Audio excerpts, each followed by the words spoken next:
Hey, welcome to the Think React Lead podcast. My name is Dom Faussette, executive coach and leadership speaker. I hope all of you out there are having a wonderful morning.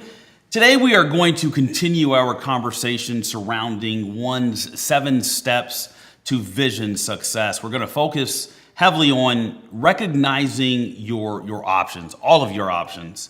We're going to talk about your resources as it relates to how you're going to get to the next level, how you're going to perform in your world as it relates to your goals, your visions, your dreams, etc.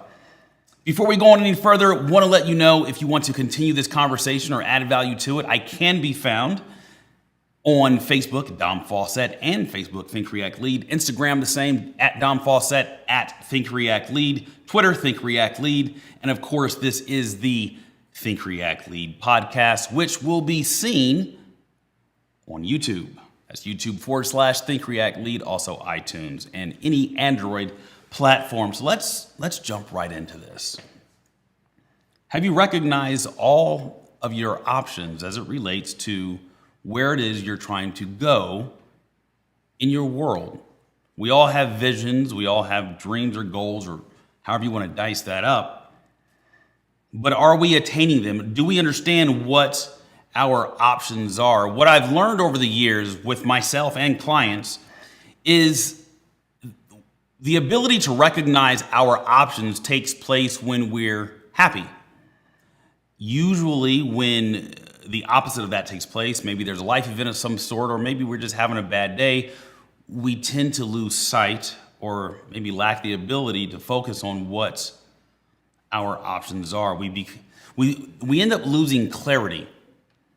And I'm not saying we need to be happy all of the time. I would strongly agree that that's not realistic. But I would suggest that if you were to write down your options, right? Say, for example, you are at a corporation and you've been there for 10 years. I've seen with clients I've had in the past, they'll be at a corporation for that, about the 7-year mark, and instead of leaving, they get comfortable. Although they talk about leaving, they don't do it because they haven't recognized their options. And once we begin to work together and they recognize their options, they start to realize that, you know what, they are a valuable asset. And their options, if they want to stay in the corporate sector, are the competition for the company that they currently work for. Some of us don't have the ability to move about the country or even the globe for a position. So are there options for you to move about in your current state, maybe your current city? So that's one way to recognize your options. Let's talk about the entrepreneur. See, I'm a firm believer in coaching. Coaching allows one to be privy to recognizing their options because you're getting assistance with that. It stems from a diverse thought process. See, you've got your own thought process that is going to only get you so far.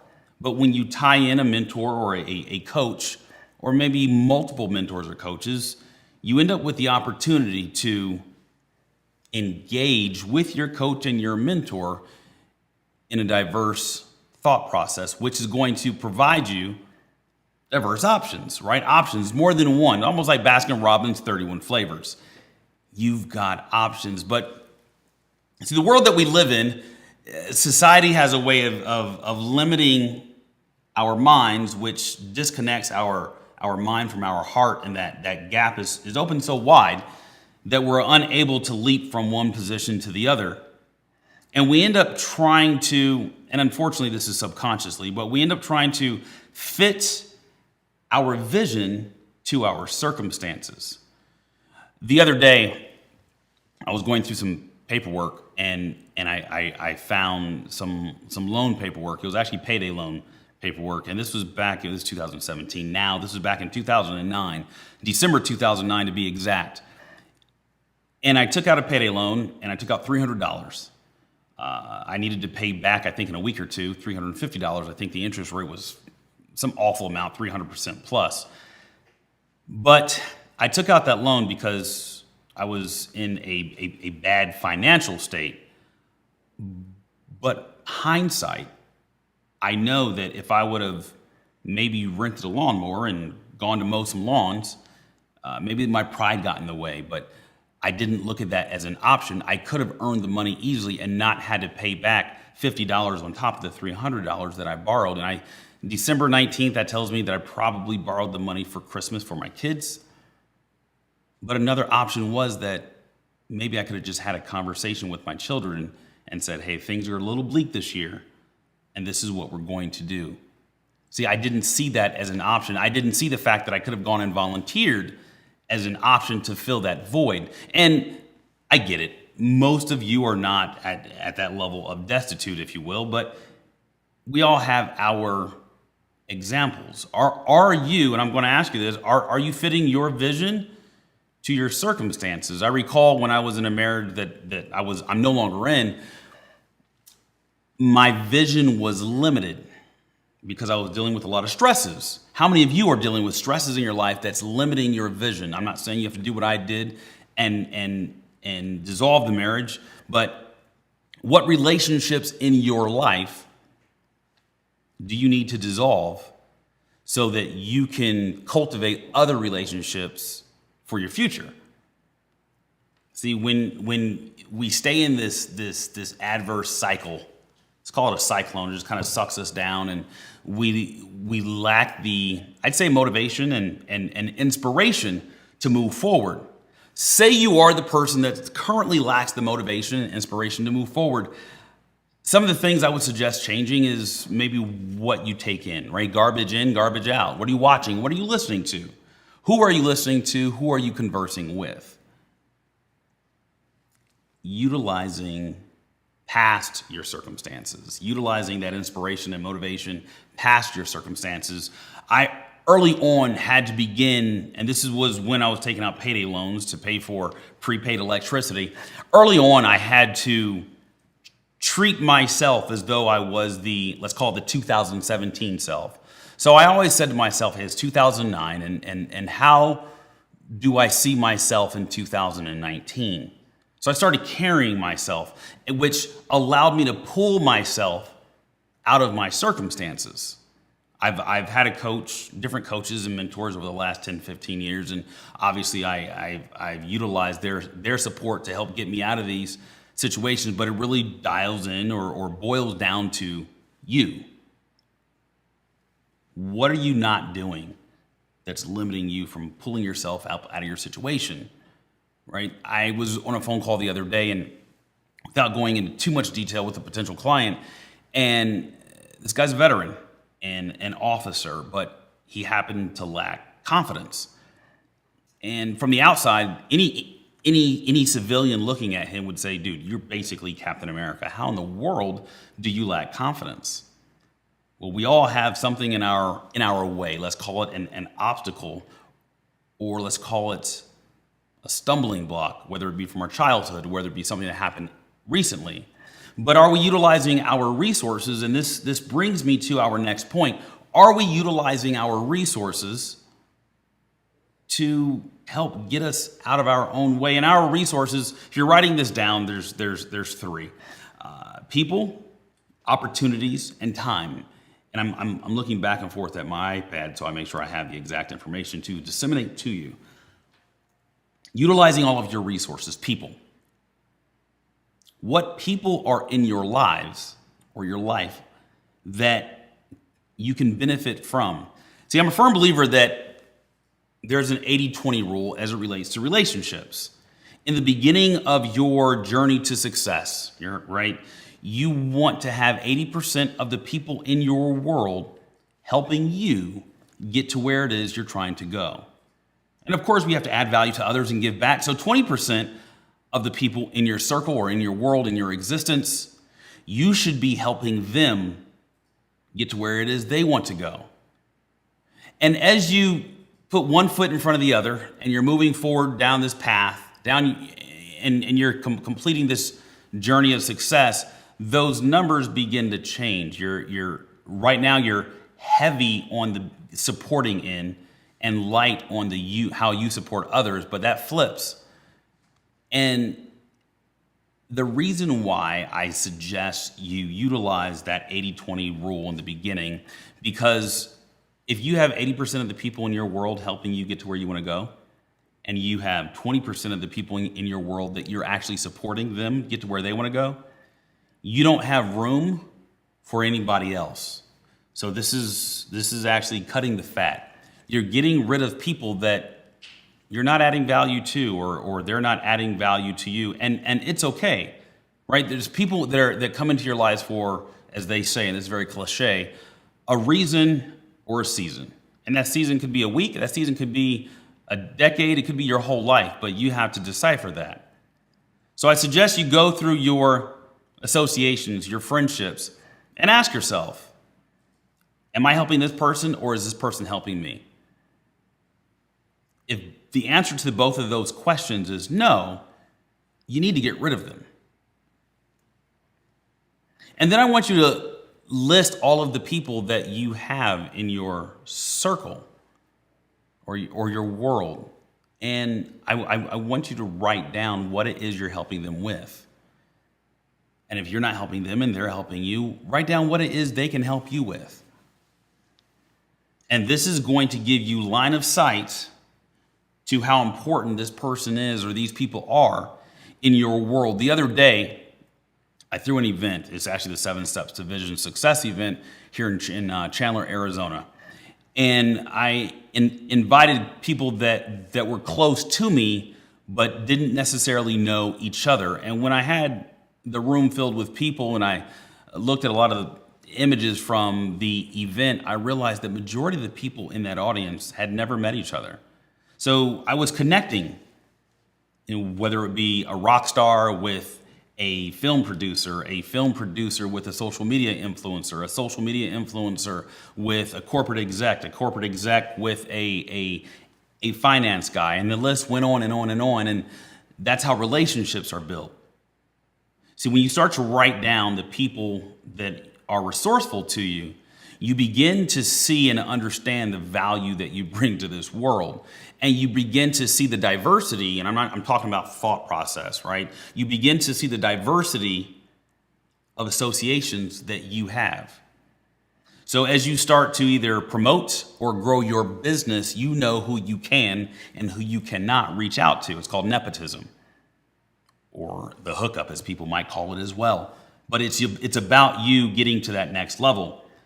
Now that's people. Opportunities.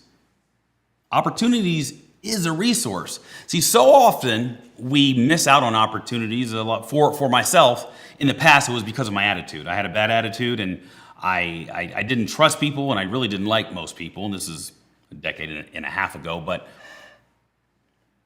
your opportunities pass you by, and the reason why, as I've recently learned, opportunities pass you by simply because some of us are just jerks.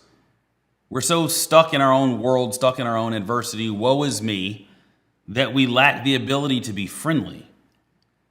Let me tell you this, my friend. Being friendly has been one of the best assets that I've been able to bring to people's lives. Matter of fact, what started this podcast was simply somebody reaching out to me that I knew from a decade ago. And we hadn't maintained a relationship, but they saw me on Facebook and they reached out to me, and that's kind of how this ball got rolling. But had I been a jerk to that person 10 years ago, 11, 12 years ago, I guarantee you he would not have reached out to me. So the positive impact or influence that you have on people today, and again, leadership is influence, nothing more, nothing less. That positive influence that you have on people today is going to be something that I guarantee you can bank on a year, 5 years, 10, 15, even 20 years from today. So remember when I said earlier, I envision what 2019 Dom Faussette would be and look like and act like, and I started implementing that 10 years ago. That's how this happens. That's how that happens. So what are you doing today that you probably wouldn't, want to be doing 10 years from now? Whether it be you as a father, you as a mother, a parent, you as a spouse, you as a friend, you as an employee. Are you an asset in people's lives? And this is how opportunities come about. Are you seeking out opportunities? Are you asking for help? One thing I learned was I put on a list of things that I wanted to get done for this year. One was a book. I had no clue how to write a book. One was a podcast. Had no clue how that was going to facilitate itself. Wanted to speak in different locations, and I've written these things down. And here we have a book. Obviously, here we have a podcast. See, when you write these things down, they become evidence. They become very real in your world, and they become opportunities. So when you write them down and you verbalize them out loud to yourself, or in your meditation or prayer time, if that's what you do in the morning or the evening, and you start to talk about these things, they start to happen. I can't explain it, but you put yourself in a different frequency, and your subconscious begins to be conscious, and your conscious starts to impact your caricature. Your caricature begins to impact your actions. Your actions begin to impact those around you, and then it falls backwards, and here you are doing what it is that you thought, said, acted that you're going to do. Those are your opportunities. Those are resources. That's how that comes about. Time. This is a huge one. Are you wasting your time with non-essentials? So unnecessary radio, unnecessary podcast, hopefully not this one, but television. Are you wasting your time with TV? Are you wasting your time when we talked about people, relationships? Maybe you are. Cutting the fat. What are you doing to make that happen? Time is something that we don't get back, and it's something that continues on, whether we want it to or not. What are you doing with your time? I do this thing every day. A lot of people have this 3 to 5 year plan. I have a 3 to 5 hour plan. So when I wake up, whatever time that might be, it's a 3 to 5 hour plan. And I'll say, all right, for the next 3 hours, what am I doing? And it could be something as simple as I'm going to cook breakfast for my spouse. I'm going to go for a run. I'm going to go to the gym. Then I'm going to come back and send emails out, or I'm going to come back and make 3 phone calls. 3 hours goes by very fast. That could include your drive to work, which could take an hour. But during your hour drive to work, what are you listening to? You've got 20 minutes here on this podcast, the Think React Lead podcast with me, Dom Faussette, your executive coach and leadership speaker. After that 20 minutes, what are you doing with your time? Are you adding value to your time? And then when you get to work, after your hour drive, what are you doing for the next 2 hours? Or maybe you're self-employed. What are you doing? So if you break it down, every 3 hours of your day, you should know what you're doing. Don't go out 9 hours. Just say, you know what, for these 3 hours, this is what I'm going to do. I guarantee you, if you do that for those 3 hours, that's exactly what you're going to do. It's so simple. It's extremely simple. Just say, hey, for 3 hours, you wake up at 4:30. Let's be realistic. You wake up at 6:30. So from 6:30 to 9:30, what is it you're going to do? Maybe you're taking your kids to school. All right. Well, we all know that, getting kids up in the morning and getting them dressed, getting them fed, at a minimum, that's an hour. Then getting them out the house, right? Getting them in the car, getting them down the road, getting them to school. That could be 2 hours. Write it down in the same journal that you write stuff in every day. So from 6:30 to 9:30, getting the kids dressed, I'm cooking them breakfast, I am driving them to school, I'm going to stop by the gas station, fill up my tank, and then I'm going to get some coffee from wherever, and then I'm going to go work out. Like, that's 3 hours right there. Once you complete that, write another 3 hours. For the next 3 hours, I'm going to do this. As an entrepreneur, I take naps. I take 20, 30-minute naps. I do not take 20, 30-minute naps. I take up to 20-minute to 30-minute naps. But that's part of my day, and that helped me get refreshed. And then I literally, usually around 1, 2 o'clock, maybe 3 times a week, I'll take a nap. Fortunately, I'm an entrepreneur, so I can do that. I'll take a nap for 20, 30 minutes. I wake up, I take a shower, and mentally, I've started my day all over. It's crazy how it works, but that's just something that works for me. I start my day all over, and I go back into the zone. I get dialed in on what it is that I want to do to move forward, and that's me controlling my time. Your time could be sometime, like I'll go to the skate park in the middle of the day. Yes, I skateboard, but you know that by now. Or I'll go mountain biking. The weather's nice. I'm in Arizona. I'll go mountain biking in the middle of the day. I might go visit my mother in the middle of the day, but I add that to my 3 hours. So controlling your time is extremely important, and I'll repeat that. It's utilizing all of your resources. It's people, it's opportunities, and it's time. All of which you need to treat with respect. Treat every person in your life with respect. Treat all of your opportunities with respect. your time. It's your time. It's invaluable. Treat it with respect. And you'll start to see a level of growth in your world day after day after day. And then sooner or later, you'll have other people see the growth in your world. And then you'll start to see the changes in their lives because they're happy to be around you. And these are the people that you're influencing. And again, leadership is influence. Nothing more, nothing less. I enjoyed the time that I've spent with all of you.